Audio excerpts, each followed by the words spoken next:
procedure through they have handled it. And as we speak here today, the Ministry of Health, through this maternal audit committee, through the sub-county and the county, they have made their way here and they have made their report. Therefore,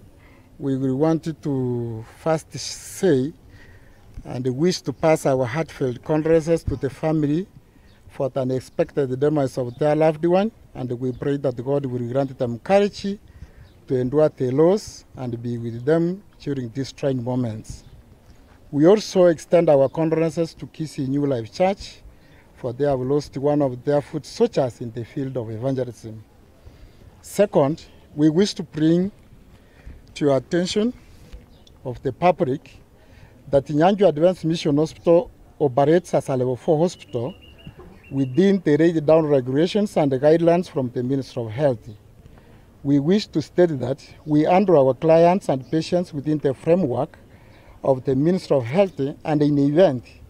an incident like this has occurred, we have relevant government authorities who have handled the process of the same maternal audit. Thus, we want to confirm here that Nyanchwa Adventist Mission Hospital engages fully qualified professionals who attend to our clients and patients at any given time,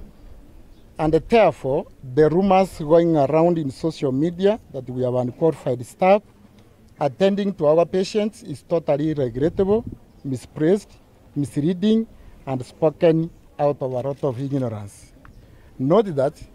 healthcare industry, unlike other industries out there,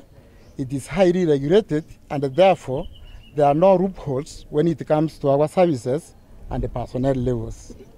We want to assure the public to ignore any unsubstantiated information from unreliable sources and have confidence that all